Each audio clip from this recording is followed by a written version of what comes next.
मित्रांनो, ठरलं तर मग या मालिकेच्या आजच्या भागामध्ये सायली आता तिच्या रूममध्ये जातच नसते. त्यावेळी ती म्हणते, मी आईंना काहीतरी खायला करून देते.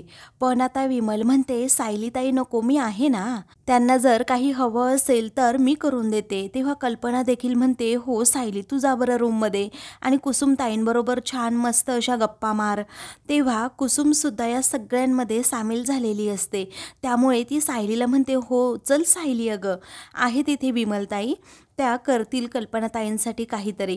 मग आता सायलीला सर्वजण फोर्स करत असतात, म्हणूनच नाईलाजाने तिला आता हो म्हणावं लागतं. तेव्हा सायली आणि कुसुम या दोघीही आता रूममध्ये जातात. तर घरातील सर्वजण आता मोकळा श्वास घेतात, कारण सायली आणि अर्जुन आता तेथून बाहेर पडलेले असतात. आता या सर्वांना त्या दोघांच्या वाढदिवसाचं प्लॅनिंग करता येणार असतं आणि मग सर्वजण आपापल्या परीने एक एक सजेशन देऊ लागतात. त्या दोघांच्या वाढदिवसाचं सेलिब्रेशन नक्की कसं करायचं. इकडे सायली आणि कुसुम या दोघीही गप्पा मारत असतात. तेव्हा कुसुम म्हणते की मला ना सतत मधुभाऊंची काळजी वाटते अगं सायली, कारण तुला माहिती आहे का, आता ते इथे राहत आहेत, पण माझा जीव तिकडे नाही लागत एकटा. अगं मधुभाऊंना तुझा संसार पाहायचा होता म्हणून मी काही बोलले नाही त्यांना, पण अगं असे किती दिवस ते इथे राहणार आणि त्यांना तरी कसं माहीत की डोळे भरून सायलीचा हा पाहिलेला संसार हा खोटा आहे म्हणून. मग आता त्यावरती सायली म्हणते, कुसुमताई अगं आता असं नाही होणार, हा संसार आमचा खरा होणार आहे. कधी एकदा मधुभाऊ बाहेर येत आहेत याचीच वाट तर आम्ही पाहत होतो ना. मग आता मधुभाऊ सुद्धा बाहेर आले आहेत. लवकरात लवकर मी माझ्या मनातील सर्व भावना अर्जुन सरांसमोर व्यक्त सुद्धा करणार आहे. तुला माहीत आहे ना मी किती प्रयत्न करतोय. तेव्हा कुसुम म्हणते, पण त्याचा शून्य उपयोग होतोय. पुढे आता कुसुम सांगते, मी एका शास्त्रज्ञाबद्दल वाचलं होतं. त्याने त्याच्या मांजरीसाठी एका भिंतीमध्ये मोठं दार असं लावून घेतलं होतं आणि त्याच मांजरीच्या पिल्लासाठी तेथेच एक छोटं दार बनवलं. म्हणजे अतिशय हुशार असणारा माणूस सुद्धा इतका मठ्ठ असू शकतो. तसं आहे तुझ्या या अर्जुन सरांचं. अगं त्यांची गाडी पुढे सरकतच नाहीये. मग आता सायली आपली खाली मान घालून शांत बसते. दुसरीकडे चैतन्य देखील अर्जुनवर ओरडत असतो की तुमची गाडी पुढे का सरकत नाहीये. अरे त्याला फक्त कारण ना तूच आहेस. अरे दुसरीतली मुलं सुद्धा एवढी बावळटासारखं वागत नाही ना अर्जुन, तितका तू वागतोस. अरे मी इतकी वर्षे बघत होतो की प्रेम आंधळं असतं, परंतु तुझ्याकडे बघून तर असं वाटतंय प्रेम मूकसुद्धा असतं. अरे तुझी जी दातखिळ बसली आहे ना ती उघड आणि सायली वहिनीकडे जाऊन सांग आता की माझं तुझ्यावर प्रेम आहे, आय लव्ह यू. आणि जर बोलता येत नसेल ना तर मेसेज कर किंवा व्हॉइस नोट पाठव. अर्जुन मात्र कानात हेडफोन घालून आता हसत असतो. चैतन्य आता भडकतो आणि म्हणतो, ईमेल पाठव किंवा एखाद्या कबुतरासोबत पत्र पाठव, पण बोल बाबा, काहीतरी बोल.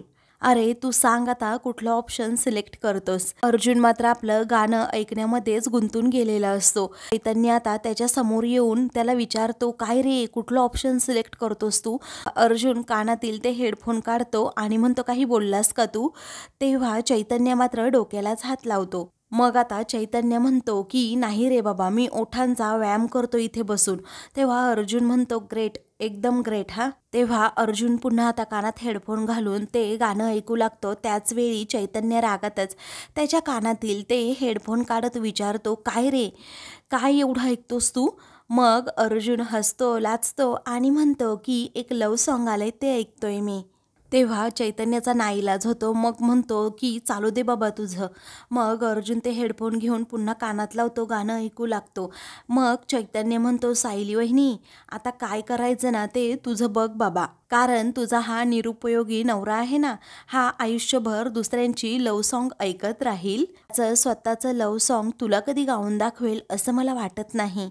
चैतन्याचा सुद्धा आता नाईलाज झालेला असतो, कारण अर्जुन सायलीला काही बोलतच नसतो. तर दुसरीकडे आता कुसुम देखील सायलीची चांगली शाळा घेत असते आणि म्हणते, तू ना तुझ्या मनातलं अर्जुन सरांसमोर कधीही प्रेम व्यक्त करणार नाही मला माहीत आहे. तू नाचून दाखवशील, गाऊन दाखवशील, नाहीतर त्यांच्यासाठी असे वेगवेगळे पदार्थ बनवशील.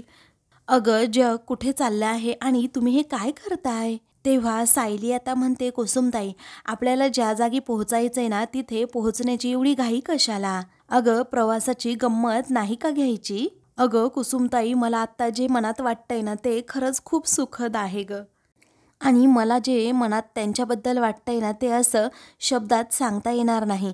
माझ्यासाठी ते खरंच खूप चांगली भावना आहे. असं म्हणून ती आता अर्जुनच्या स्वप्नातच अगदी रंगून जाते आणि म्हणते की जेव्हा ते माझ्याकडे बघतात ना, अगदी लाजेने असं चूर झाल्यासारखं वाटतं. पण एकीकडे असंही वाटतं की एकमेकांपासून नजर अशी कधी काढून घेऊ नये. इकडे चैतन्य आता अर्जुनला खूप वैतागलेला असतो, कारण आता तो त्याचं काहीच ऐकत नसतो, नुसता आपला लव्ह सॉन्ग ऐकत बसलेला असतो. तो आता डोक्याला हात लावतो, पायातील चप्पल काढतो आणि त्याला फेकून मारणार असतो, परंतु तो तसं करत नाही. मग रागा वैतागाने जरा तो पुढे जातो, त्याच्या कानातील हेडफोन काढतो आणि म्हणतो, अरे बंद कर बाबा, ते बंद कर. आज चैतन्याचं हे वागणं पाहून अर्जुन विचारतो, अरे तू हे काय करतोस? मग आता चैतन्य म्हणतो, तुझ्या हक्काच्या बायकोला जाऊन जरा प्रपोज कर आणि ही नाटकं बंद कर अगोदर. आणि मी जो व्यवसाय सुरू केला आहे ना सल्ला केंद्राचा, तो सल्ला केंद्र माझं मला बंद करता येईल आणि माझ्या मूळ व्यवसायाकडे लक्ष देता येईल. पुढे आता चैतन्य हा म्हणतो की अर्जुन, मी तुला आता लास्ट ऑप्शन देतोय. हे बघ, उद्या तुझा आणि सायली वहिनीचा वाढदिवस आहे. जर तू सायली वहिनीला आता जाऊन सांगितलं नाही की तुझं तिच्यावर प्रेम आहे, मी सायली वहिनीला जाऊन सांगेन की अर्जुन तुमच्या प्रेमामध्ये पार वेडा झालाय. तेव्हा अर्जुन पुन्हा सायलीच्या स्वप्नात आता रंगून जात आणि हसतच आणि सायलीच्या स्वप्नात अगदी रंगून जात म्हणतो, हो, मी सायलीच्या प्रेमात पडलोय. अर्जुनने असं म्हटल्याबरोबरच चैतन्याला काय करावं सुचत नाही, कारण अर्जुन काहीच ऐकून घ्यायला तयार नसतो. तो आपापल्या दुनियेतच जगत असतो. त्यामुळे चैतन्य म्हणतो, माझीच चूक आहे ना, असं म्हणून तो स्वतःच्या कानाखाली 4-5 मारून घेतो आणि म्हणतो, हे बाबा घे, हे हेडफोन घे आणि गाणी ऐकत बस. तेव्हा चालू दे तुझं, असंच चालू दे, असं चैतन्य त्याला म्हणतो. मग अर्जुन मात्र गाण्यावर आपला गुणगुणत बसतो आणि सायलीची आठवण काढतो. दुसरीकडे सायलीचं सुद्धा हेच झालेलं असतं. सायली अर्जुनच्या प्रेमामध्ये पूर्णपणे वेडी झालेली असते, एकदम अशी आंधळी झालेली असते. तिला आता समोर काहीच दिसत नसतं की कुसुम समोर आपण काय बोलतोय आणि काय नाही. मग कुसुम आता हसते आणि टाळ्या वाजवत म्हणते, चालू द्या तुमचं हे असाच प्रवास चालू द्या, लाजेने चूर व्हा वगैरे काही करा, परंतु इच्छित स्थळी तुम्ही पोहोचणार तरी कधी? कधी 80व्या वर्षी? हे बघ, उद्याचा मी मुहूर्त काढते. उद्याच्या उद्या तू त्यांना सांगून टाक की तुझं त्यांच्यावर किती प्रेम आहे म्हणून. आणि उद्या तुमच्या दोघांचाही वाढदिवस आहे आणि हाच चांगला दिवस आहे. तेव्हा कुसुमने जे काही आता सायलीला सांगितलेलं असतं ते आता सायलीला समजत सुद्धा नाही. मग आता सायलीला धक्का मारत, अगं मी काय म्हणते ऐकलं का, असं कुसुम विचारते. तर सायली विचारते, काय म्हणालीस तू? मग आता डोक्याला हात लावत कुसुम म्हणते, देवा, आता काय करावं यांचं कळतच नाही. तर दुसरीकडे अर्जुन आणि चैतन्य दोघेही बाहेर आलेले असतात. तेव्हा आता तू मला इकडे कुठे घेऊन आलास रे, असं चैतन्य विचारतो. मग आता अर्जुन म्हणतो, समोर बघ जरा. तेव्हा आता चैतन्य समोर पाहतं तर ज्वेलरी शॉप असतं. चैतन्य विचारतो, काय रे इकडे कुठे या ज्वेलरी शॉपमध्ये आता? आणि मला ना अर्जुन तुझं खरंच काही कळत नाही. जेव्हा मी बोलत असतो ना तेव्हा तुझे कान बंद असतात. आता तू असं काहीतरी करतोय जेणेकरून तुझं तोंड बंद आहे. मला तुझं नक्की काय चाललंय ना अर्जुन हेच कळत नाहीये. तेव्हा अर्जुन हसतो आणि चैतन्याला म्हणतो, आता तू तुझं तोंड बंद कर, मी आलोच हां, असं म्हणून गाडीतून खाली उतरून तो ज्वेलरी शॉपमध्ये जायला निघतो. तेव्हा चैतन्य त्याच्याकडे पाहतच राहतो. मग इकडे सायलीची सुद्धा तीच अवस्था झालेली असते. सायली आता खिडकीमध्ये बसलेली असते आणि म्हणते, खरं तर मी जे कॅफे पाहिले आहे ना ते सुद्धा खूप छान आहे, कारण मला प्रेम व्यक्त करण्यासाठी जसं वातावरण हवं आहे ना सेम तसंच वातावरण तेथे होतं. पण गर्दी असेल तर जाऊ दे, असू दे गर्दी, मी त्यांना कॉलच करते, असं म्हणून ती त्या कॅफेवाल्यांना लगेच कॉल करते आणि म्हणते, मी सायली सुभेदार, मला तुमच्या कॅफेमध्ये एक टेबल बुक करायचा आहे. पुढे आता ती म्हणते की आमचा खास दिवस आहे तो, त्यामुळे सगळी रचना वगैरे मला त्या प्रकारेच हवी आहे. हे नक्की जमेल ना? हो हो, मी तुम्हाला तारीख आणि वेळ मेसेज करून कळवते. आणि यापुढे यात बदल नाही होणार काही. बरं, मी ठेवू का आता? असं म्हणून ती आता फोन ठेवते आता सायली खूपच खुश होते, कारण तिचा स्पेशल दिवस तिला अगदी स्पेशलच बनवायचा असतो. अर्जुनला तिला प्रपोज करायचं असतं, आपल्या मनातील भावना सांगायच्या असतात, म्हणून ती प्रचंड खुश असते. दुसरीकडे अर्जुन आता लगेच त्या ज्वेलरी शॉपमधून बाहेर येतो आणि गाडीत येऊन चैतन्याला दाखवतो की हे बघ. मग आता ही डायमंड रिंग आहे, कशासाठी आणलेस असं चैतन्य आश्चर्याने त्याला विचारतो. आणि तू काय तिकडे डायमंड रिंग आणण्यासाठी गेला होता का असंही विचारतो. मग अर्जुन म्हणतो हो. तेव्हा ही असली डायमंड रिंग कशासाठी नक्की. मग अर्जुन त्याला म्हणतो घे, मी तुला घालतो, तुझ्या बोटात घालतो, घे, तुझ्यासाठी आणली आहे. त्यावेळी आता चैतन्य म्हणतो अरे असं नाही, ही अंगठी ना प्रपोज करताना घातली जाते. मग तू सायली वहिनीला प्रपोज करणार आहे का. तेव्हा अर्जुन हसतो. मग आता चैतन्याला समजतं. तेव्हा तो म्हणतो आई शपथ, म्हणजे फायनली तू आता सायली वहिनीला प्रपोज करणार. अर्जुन सुभेदारांनी धीर गोळा केला आहे असं म्हणायला काही हरकत नाही. तेव्हा अर्जुन आता हसतो आणि म्हणतो की हो, मी फायनली आता माझ्या सायलीला प्रपोज करणार आहे. तेव्हा चैतन्याला आता खूपच आनंद होतो आणि तो म्हणतो की बरं झालं अर्जुन, तू काहीतरी पाऊल उचललं, आता फायनली सायली वहिनीला तू प्रपोज करणार. मग आता हो, माझ्या सायलीला मी प्रपोज करणार आहे असं अर्जुन आता गालात हसतच म्हणतो. मग आता चैतन्याला देखील प्रचंड आनंद झालेला असतो. तर दुसरीकडे सायली आता गाणं गाऊ लागते. तिला समोर सारखा अर्जुन दिसत असतो आणि अर्जुनबद्दलच ती सारखा सारखा विचार करते. त्याला प्रपोज कसं करायचं याचा विचार करत करत आता ती गाणं गाऊ लागते आणि अर्जुनच्या प्रेमात पूर्णपणे अगदी वेडी झालेली असते. तेव्हा ती आता म्हणते शब्दांशिवाय बोलण्याचा खूप प्रयत्न केला, पण आता शब्द वापरून बोलण्याची वेळ आली आहे. आणि जसजसा हा क्षण जवळ येत चालला आहे ना, तसतसं मन अगदी कासावीस होत चाललंय. ही भावना खरंच खूप छान आहे आणि जेव्हा अर्जुन सरांना मी माझ्या मनातलं सांगेन, त्यानंतर तर हे जग आणखीच सुंदर होणार आहे. तर आता दुसरीकडे मधुभाऊ हे रूममध्ये आपली बॅग भरत असतात. त्याच वेळी आता प्रताप, अश्विन हे दोघेही तेथे येतात आणि दाराला नॉक करत विचारतात येऊ का मधुभाऊ आतमध्ये. पण मधुभाऊ आता वेगळ्याच विचारात असतात. ते आता मनात विचार करत असतात की उद्याच्या दिवशी माझं साऊबाळ मला सापडलं होतं. तिच्या जन्मदात्या मातापित्यांपासून ती कायमची वेगळी झाली होती आणि तिला काही त्रास होतोय का हे मला जाऊनसुद्धा विचारायला हवं. ती तिच्या खोलीत असेल का, म्हणजे मी तिला विचारतो असं मधुभाऊ विचार करत असतात.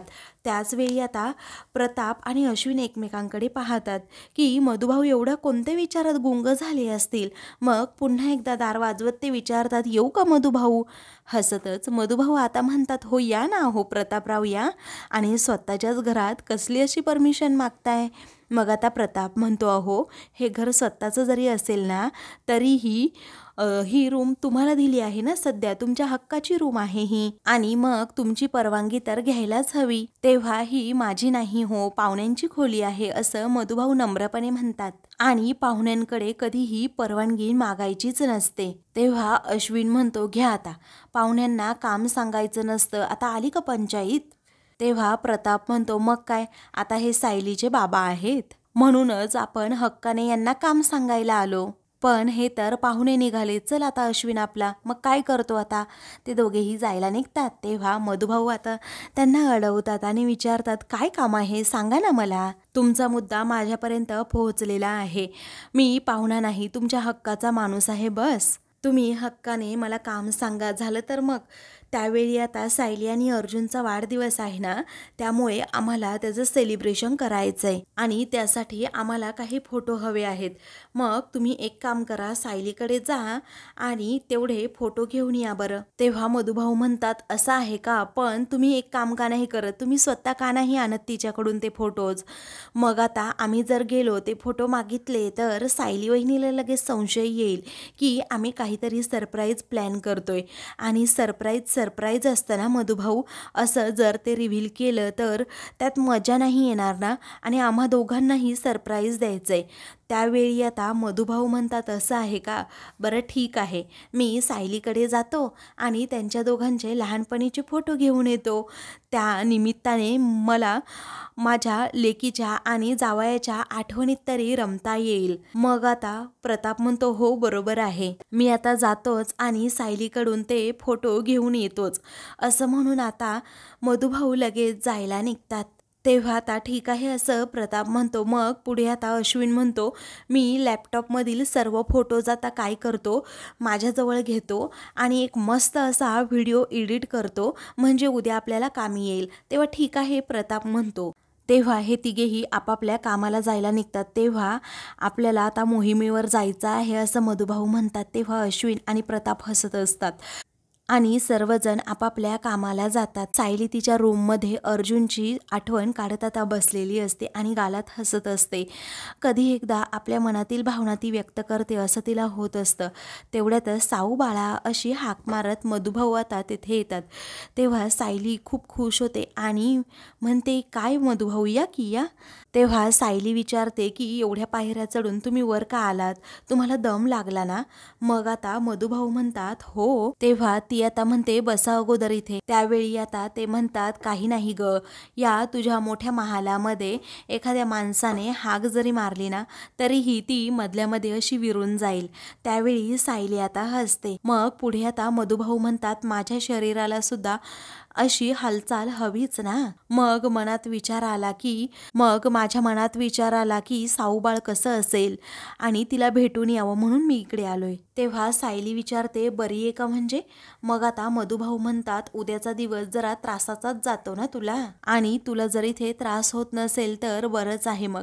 तेव्हा सायली म्हणते अहो मधुभाऊ मी बरी आहे एकदम. त्यावेळी मधुभाऊ म्हणतात हे बघ सायली बेटा, उद्याचा दिवस झाला की मी इथून निघायचं म्हणतोय, कारण काका काकू लहान मुलं मी इथे आल्यापासून एक दोनदाच भेटलो आहे, त्यांनाही मला भेटायचंय. तेव्हा सायली म्हणते तुम्ही परत निघण्याचा विषय काढलात ना मधुभाऊ. तेव्हा मधुभाऊ म्हणतात अगं काय करू मी, त्यांचे मला रोजच फोन येतात आणि सारखे सारखे विचारत असतात की आश्रमात कधी येणार आहात म्हणून, आणि कुसुम काय म्हणते माहितीये का, मी तिच्याच घरी राहावं म्हणून. त्यावेळी सायली म्हणते मी सांगू का मधुभाऊ, तुम्ही इथेच राहा माझ्याजवळ. तेव्हा मधुभाऊ म्हणतात हे बघ सायली बेटा, हे तुझं घर, इथली माणसं खरंच खूप मोठ्या मनाची आहेत, असा गैरफायदा घेतल्यासारखा वाटतो ना. मी आता एक काम करेन, इथल्या आठवणी मी घेऊन जाईल आणि परवा अश्विनने जे काही फोटो काढले ना ते फोटो घेऊन जाईल, किंवा तुझे आणि जावई बापूंचे फोटो दे ते मी घेऊन जाईल. आणि आजवर तुझ्या लग्नाचे फोटोज सुद्धा मी पाहिले नाहीयेत, तू काढले आहेत ना ग ते. तेव्हा सायली म्हणते हो काढले आहेत. असं म्हणून ती लगेच फोटोचा अल्बम घेऊन येते आणि चैतन्य भाऊजींनी हे फोटो काढल्याचं मधुभाऊंना सांगते. त्यानंतर मधुभाऊ एक एक फोटो पाहू लागतात. तेव्हा सायली म्हणते हे पहा मधुभाऊ, यात फक्त माझ्या लग्नाचे फोटो नाही तर माझ्या कुटुंबाचे सुद्धा फोटो आहेत. त्यानंतर एक एक करून आता ती सगळे फोटो त्यांना दाखवत असते. हा पूर्णाजीच्या वाढदिवसाचा फोटो, आणि पूर्णाजींचा वाढदिवस म्हणजे अगदी सण असतो सण, आणि लोक खूप दुरून त्यांच्यासाठी अशा भेटवस्तू पाठवत असतात आणि त्या भेटवस्तू इतक्या पाठवतात की आम्ही रात्रभर त्या भेटवस्तू अशा उघडत बसतो आणि पूर्णाजी या झोपून जातात. आणि हा बघा मधुभाऊ आमच्या लग्नाचा पहिल्या वाढदिवसाचा फोटो. कामाच्या नादामध्ये लग्नाचा वाढदिवस ते विसरून गेले होते. मग त्यांना एवढं अपराधी वाटलं ना की आठवडाभर मला ते शुभेच्छाच देत राहिले, आणि यात ना कुठेतरी आमच्या मागच्या वाढदिवसाचा सुद्धा फोटो असेल, आणि आईंनी खास स्वतः माझ्यासाठी केक बनवला होता. मला असं बाहेरचं आवडत नाही ना म्हणून. आता एक एक करून सायली आता अर्जुनच्या बालपणीचे त्याचबरोबर घरातील सगळ्यांचे फोटो दाखवत असते. आता त्यामध्ये लहानपणीच्या सायलीचा सुद्धा फोटो असतो, म्हणजे तन्वीचा. तेव्हा आता ती ते पान आता उघडते, पण मधुभाऊ आणि ती बोलण्यामध्ये एवढे व्यस्त असतात की तो फोटो मधुभाऊंना अगोदर दिसतच नाही. सायली लहानपणीच्या तन्वीचा वगैरे सुद्धा फोटो दाखवणार असते, पण तेवढ्यातच आता अर्जुन तेथे येतो आणि विचारतो काय मधुभाऊ, तुम्ही इथे? ते आता मधुभाऊ म्हणतात, हो काही नाही, तसं तुमच्या बायकोबरोबर गप्पा मारायला आलो होतो, आता मी निघतोय हां, असं म्हणून मधुभाऊ जायला निघतात. तेव्हा अर्जुन म्हणतो, नाही तुम्ही गप्पा मारा, मी माझं काम करतो खाली जाऊन. तेव्हा मधुभाऊ म्हणतात, नको नको, तुमचं काम सारखं चालू असतं आणि मग तुमच्या दोघांना गप्पा मारायला मिळत सुद्धा नाही. मी एक काम करतो, मी जातो माझ्या रूममध्ये, तुमच्या गप्पांमध्ये या म्हाताऱ्याचं तरी काय काम. हा घेऊन जाऊ का अल्बम सायली, कारण मला निवांत पाहता येईल. मी आता घेऊन जातो आणि परत आणून सुद्धा देतो हां. मग आता सायली म्हणते, मधुभाऊ. तेव्हा ते आता लगेच अल्बम घेऊन जायला निघतात आणि म्हणतात, छान गप्पा मारा हां, असं म्हणून ते आता तेथून जातात. तेव्हा सायली आणि अर्जुन हे दोघेही एकमेकांकडे पाहतच राहतात आणि एकमेकांकडे पाहून हसतात. आपली नजर एकमेकांपासून चोरत असतात, कारण आता दोघांनीही मनापासून ठरवलेलं असतं की काहीही झालं तरी आता एकमेकांना प्रपोज करायचं. पण दोघांनाही याबद्दल माहीत नसतं की एकमेकांनी एकमेकांसाठी सरप्राईज प्लॅन केला आहे म्हणून. तर आता मित्रांनो, पुढील भागामध्ये घरातील सर्वजण आता अर्जुन सायलीला वाढदिवसाचं खूप भन्नाट असं मोठं सरप्राईज देतात. तेव्हा ते दोघेही केक कट करत असताना आता सायली अचानक चक्कर येऊन खाली पडते. अशाच मालिकेंचे पुढील भाग पाहण्यासाठी चॅनलला सबस्क्राईब करा.